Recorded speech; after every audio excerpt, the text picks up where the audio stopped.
വയനാടുകാരെ പറ്റിച്ചിട്ട് പുതിയ വീട് ഗ്യാരണ്ടിയുമായി വന്ന സതീശനോട് വയനാട് പിരിച്ച ഫണ്ട് എവിടെ എന്ന് ചോദിച്ചപ്പോൾ ചെയ്ത പ്രവൃത്തി നിങ്ങൾ കാണണ്ടേ? ആ മൈക്ക് പിടിച്ചു വാങ്ങി ചോദ്യം ഒഴിവാക്കുക എന്ന നിർദ്ദേശം കൊടുക്കുന്നു.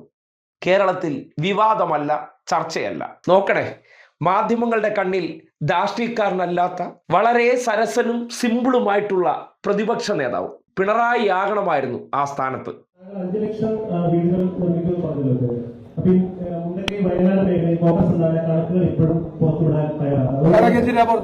കണക്ക് എപ്പോഴാ പുറത്തുവിടുന്നത്? ഒരു പ്രോജക്ടിന്റെ കണക്ക് എപ്പോഴാ പുറത്തുവിടുന്നത്? ആ പ്രോജക്ട് കംപ്ലീറ്റ് ചെയ്തിട്ട് അല്ലേ? ആ പ്രോജക്ട് കംപ്ലീറ്റ് ചെയ്തിട്ട് ഞങ്ങൾ സ്ഥലം വാങ്ങിച്ചു, പ്രോജക്ട് ഞങ്ങൾ ആരംഭിച്ചു. പ്രോജക്ട് കംപ്ലീറ്റ് ചെയ്യുമ്പോൾ ഞങ്ങൾ ആ കണക്ക് പുറത്തുവിടും. ഇടയ്ക്കിടയ്ക്ക് CPM വന്ന് കണക്ക് ചോദിക്കുമ്പോൾ കണക്ക് കൊടുക്കാൻ അവർ വല്ല ഏൽപ്പിച്ചിട്ടുണ്ട്. ഞങ്ങളെ മുഖ്യമന്ത്രി ഞങ്ങളെ വല്ലതും ഏൽപ്പിച്ചിട്ടുണ്ടോ? ഞങ്ങൾക്ക് പൈസ തന്നിട്ടുണ്ടല്ലോ. ഞങ്ങളുടെ കയ്യിലേക്ക് മുഖ്യമന്ത്രി ഒന്നും പൈസ തന്നില്ല. ഒരു പ്രോജക്ടിന്റെ കണക്ക് അവതരിപ്പിക്കുന്ന എപ്പോഴാ? CPM ചോദിക്കുമ്പോഴാ? അല്ലല്ല, പ്രോജക്ട് തീരുമ്പോ കണക്ക് അവതരിപ്പിക്കും. അല്ലല്ല, വെറുതെ വന്ന് ഈ മീറ്റിംഗ് ഇത് മാനിഫെസ്റ്റോയെ സംബന്ധിച്ച ചോദ്യങ്ങൾ മാത്രം മതി, വേറെ അല്ലല്ല. ഇവിടെ മാനിഫെസ്റ്റോ ഡിക്ലെയർ ചെയ്യുന്ന പരിപാടിയാണ്. മാനിഫെസ്റ്റോയിൽ ബന്ധപ്പെട്ട ഏത് ചോദ്യം ചോദിക്കാം, അല്ലാത്ത ചോദ്യത്തിനുള്ള മറുപടിയില്ല.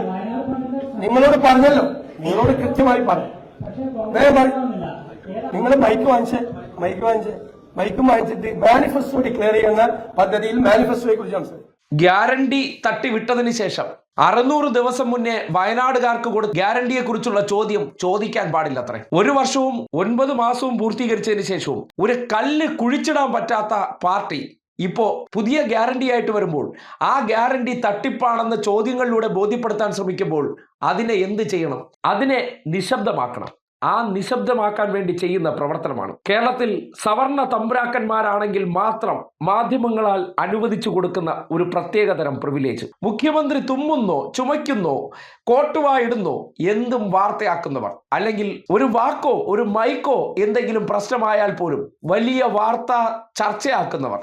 എന്തുകൊണ്ടാണ് ഇങ്ങനെ സമൂഹത്തെ പറ്റിച്ച പാവങ്ങളുടെ പേരിൽ കോടികൾ അടിച്ചു മാറ്റി കട്ട് തിന്നവർ അവരോട് ചോദ്യം ചോദിക്കുന്ന സന്ദർഭത്തിൽ ഇത്തരം പ്രവർത്തനങ്ങൾ നടത്തിയാൽ ഒരു വാർത്താ വിസ്ഫോടനമാകുന്നില്ല എന്ന് നിങ്ങൾ തന്നെ കണ്ട് വിലയിരുത്തും? കോൺഗ്രസും സംഘപരിവാറുമാണോ? എന്ത് ഊളത്തരവും മാധ്യമങ്ങളോട് കാട്ടാം, കാര്യം അവന്മാരുടെ അടിമകളാണ്. നേരെ മറിച്ച് ഇടതുപക്ഷത്തിന്റെ ചോദ്യം വന്നാൽ സവർണ അടിമ കണ്ണന്മാരുടെ കുരു പെട്ടെന്ന് പൊട്ടും. പിന്നീട് കാട്ടിക്കൂട്ടുന്ന കോപ്രായങ്ങൾ, ചർച്ചകൾ, ബഹളങ്ങളെല്ലാം നിങ്ങൾ കാണുന്നതല്ലേ. എന്തുകൊണ്ട് ഇങ്ങനെ ഒരു സ്വഭാവം, അല്ലെങ്കിൽ മൈക്ക് വാങ്ങിക്കുക എന്ന രീതിയിൽ കൽപ്പന പുറപ്പെടുവിക്കുമ്പോൾ അത് ചർച്ചയാകുന്നില്ല? ഇതൊക്കെയാണ് നാട്ടിലെ മാധ്യമ ഇരട്ടത്താപ്പ്. നാട്ടുകാർ മനസ്സിലാക്കുക. പ്രതിപക്ഷത്തിൽ നിന്ന് കോടികൾ വെട്ടിക്കൊണ്ടുപോയവനെ മഹാനുഭാവനായി അവതരിപ്പിക്കുകയാണ്. കാര്യം ആ കോടികളുടെ ഒരു വിഹിതം ഇവരുടെ മുതലാളിമാരുടെ പോക്കറ്റിൽ കൂടി ചെന്നിട്ടുണ്ട്. പക്ഷേ അതൊക്കെ വാങ്ങി നക്കുന്നവർ തലമുറകളെ കുറിച്ച് കൂടി ചിന്തിക്കുന്നത് നല്ലതായിരിക്കും. കാര്യം അമ്മാതിരി കണ്ണീരും ചോരയുള്ള പൈസയാണ്. ആ പണവും വാങ്ങിക്കൊണ്ട് ഇവരെ മഹത്വവൽക്കരിക്കാൻ ഇറങ്ങി പുറപ്പെടുന്നവർ ശരിയായ രീതിയിൽ മുകളിലോട്ട് പോകാമെന്ന് കരുതണ്ട. കാര്യം അമ്മാതിരി ദ്രോഹം ചെയ്തതിന് ശേഷമാണ് വാചക കസർത്തിലൂടെ നാട്ടുകാരെ വീണ്ടും വീണ്ടും പറ്റിക്കാൻ ശ്രമിക്കുന്നത്. എന്തിനു വേണ്ടി? സ്വന്തം പോക്കറ്റ് വീർപ്പിക്കാൻ. അല്ലെങ്കിൽ നാട്ടുകാരെ സേവിക്കാൻ വേണ്ടി ആയിരുന്നെങ്കിൽ പിരിച്ച പണത്തിന് അന്തസ്സായിട്ട് വീട് വെച്ച് കൊടുത്തതിന് ശേഷമോ പിരിച്ച പണത്തിന്റെ കണക്ക് പറഞ്ഞിട്ട് ഇമ്മാതിരി ഡയലോഗൊക്കെ അടിച്ചാൽ കേൾക്കാൻ കൊള്ളാം.